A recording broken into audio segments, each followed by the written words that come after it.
नमस्कार दोस्तों। कल्पना कीजिए एक ऐसा दुश्मन जो सिर्फ हराता नहीं है बल्कि पूरे के पूरे शहरों को नक्शे से मिटा देता है। एक ऐसा दुश्मन जिसके डर से दुनिया के सबसे बड़े एम्पायर्स बिना लड़े ही हार मान लेते थे। हम बात कर रहे हैं चंगेज खान और मंगोल्स की। 13वीं सेंचुरी में दिल्ली सल्तनत के सुल्तानों इल्तुतमिश, बलबन और अलाउद्दीन खलजी को सिर्फ इंटरनल रिबेलियन से नहीं लड़ना था। उनका सबसे बड़ा टेस्ट था नॉर्थ वेस्ट फ्रंटियर पर खड़ा वो तूफान जिसे दुनिया स्कॉर्ज ऑफ गॉड कहती थी। इंडिया मंगोल्स के इस भयंकर विनाश से कैसे बचा? इल्तुतमिश ने कौन सी डिप्लोमेसी यूज की और बलबन ने दिल्ली को कैसे सुरक्षित रखा? मिडीवल इंडियन हिस्ट्री का ये सबसे थ्रिलिंग चैप्टर शुरू करते हैं। सबसे पहले समझते हैं कि इंडिया का ज्योग्राफिकल डिफेंस कैसा था। साउथ में समंदर और नॉर्थ में हिमालयाज ने इंडिया को ज्यादातर एक्सटर्नल इन्वेजन से बचा कर रखा। लेकिन नॉर्थ वेस्ट में, जो आज का अफगानिस्तान और पाकिस्तान का बॉर्डर है, वहां के माउंटेन पासेस इंडिया की सबसे बड़ी वल्नरेबिलिटी थे। अगर इंडिया को सुरक्षित रखना था तो काबुल से लेकर गजनी और कंधार तक का एरिया कंट्रोल करना जरूरी था। सेंट्रल एशिया से कोई भी आर्मी आती थी तो इसी रास्ते से आती थी। जब ख्वारिज़मी एम्पायर बढ़ा तो उसका बॉर्डर इंडस रिवर तक आ गया। अब लग रहा था कि ख्वारिज़मीज और दिल्ली सल्तनत के बीच इंडिया के कंट्रोल के लिए एक बहुत बड़ी जंग होगी।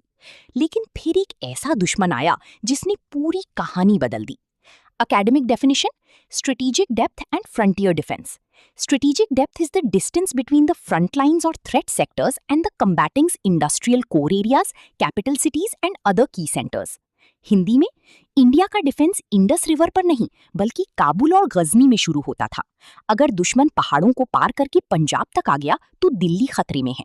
इसीलिए नॉर्थ वेस्ट फ्रंटियर कंट्रोल करना सबसे जरूरी था।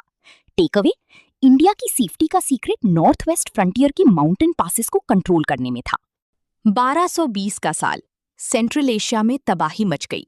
Genghis Khan, Genghis Khan, Mongols को लेकर आया। वो खुद को द स्कर्ज ऑफ गॉड यानी खुदा का कहर कहता था। उसने ख्वारिज़मी एम्पायर को पूरी तरह तबाह कर दिया। जैक्साटी से लेकर कैस्पियन सी तक और गजनी से लेकर इराक तक जो भी शहर उसके रास्ते में आया वो जलकर राख हो गया। मंगोल सिर्फ युद्ध नहीं लड़ते थे, वे टेरर को एक वेपन की तरह यूज करते थे। अगर किसी शहर ने लड़ने की कोशिश की तो वे सारी सोल्जर्स को मार देते थे और सिविलियंस को गुलाम बना लेते थे। इस तबाही से बचने के लिए कई स्कॉलर्स, थियोलॉजियंस और प्रिंसेस ने भागकर दिल्ली में शरण ली। Academic definition: psychological warfare and state terror. Psychological warfare is the planned tactical use of propaganda, threats and terror to influence the emotions and objective reasoning of enemies. Hindi में, Mongol सिर्फ लड़ते नहीं थे, वो खौफ पैदा करते थे। अगर किसी शहर ने रेजिस्टेंस दिखाई तो वो पूरे शहर को खत्म कर देते थे। इस डर की वजह से कई बड़े एम्पायर्स बिना लड़े ही हार मान लेते थे। टीकवी: चंगेज खान का आतंक इतना बड़ा था कि उसने सेंट्रल एशिया का नक्शा ही बदल दिया और दिल्ली शरणार्थियों का केंद्र बन गया। 1221 में ये खतरा इंडिया के दरवाजे पर आ पहुंचा। ख्वारिज़मी एम्पायर का क्राउन प्रिंस जलालुद्दीन भागते हुए इंडस रिवर तक पहुंचा। चंगेज खान उसका पीछा कर रहा था।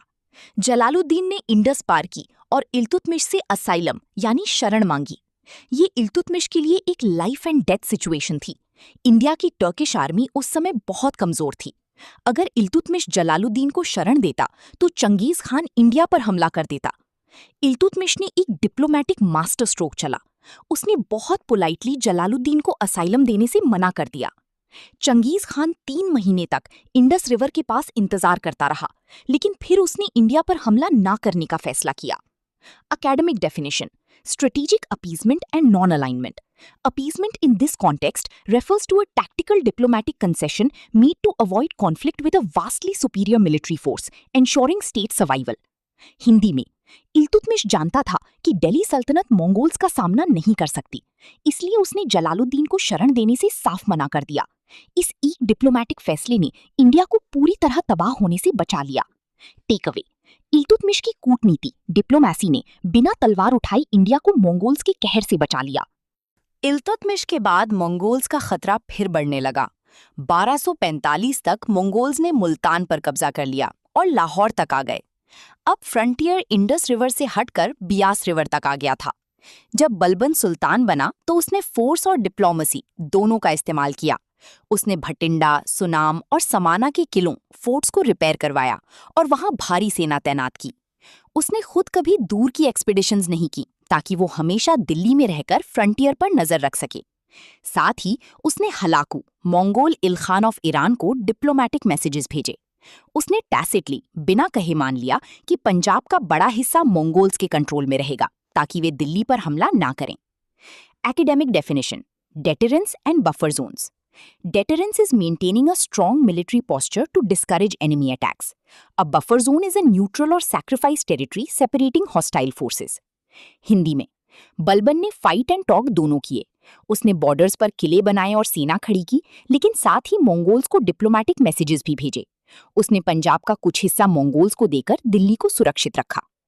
टेक अवे: बलबन ने मिलिट्री डेटरेंस और डिप्लोमेसी के कॉम्बिनेशन से दिल्ली सल्तनत को मंगोल से सुरक्षित रखा। लेकिन सिचुएशन हमेशा ऐसी नहीं रही। 1299 में सेंट्रल एशिया की पॉलिटिक्स बदली। ईरान के मंगोल्स इंडिया के दोस्त थे, लेकिन ट्रांस ऑक्सियाना के चगताई मंगोल्स ने इंडिया पर कब्जा करने की ठान ली। कुतलू ख्वाजा के नेतृत्व में 2 लाख मंगोल्स दिल्ली पहुंच गए। ये पहली बार था जब मंगोल सिर्फ लूटने नहीं बल्कि दिल्ली पर राज करने आए थे। उस समय दिल्ली का सुल्तान था अलाउद्दीन खलजी।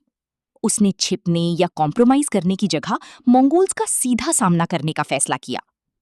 इंडियन आर्मीज ने दिल्ली के बाहर डटकर मुकाबला किया। 1303 में मंगोल्स फिर 1,20,000 की सेना लेकर आए। अलाउद्दीन ने खुद को सिरी फोर्ट में बंद कर लिया। 2 महीने तक दोनों सेनाएं आमने सामने खड़ी रहीं और आखिरकार मंगोल्स को पीछे हटना पड़ा। Academic definition: siege warfare and military professionalization. Siege warfare involves surrounding a target to compel surrender. Alauddin professionalized his army by keeping a large, standing, state-funded military capable of meeting Mongols in open battle. Hindi में पहले सल्तनत Mongol से छिपती थी या compromise करती थी। अलाउद्दीन खलजी ने सीधा मुकाबला किया। 1299 और 1303 के हमलों में दिल्ली के बाहर डटकर खड़े रहने से मंगोल्स का खौफ टूट गया। टेक अवे: अलाउद्दीन खलजी की स्ट्रॉन्ग स्टैंडिंग आर्मी ने मंगोल्स की अपराजय यानी इनविंसिबल होने का भ्रम तोड़ दिया। बाहर मंगोल्स का खतरा था और अंदर रिबेलियंस का। लेकिन ये सोचना गलत है कि ये रिबेलियंस सिर्फ हिंदू रेजिस्टेंस थे।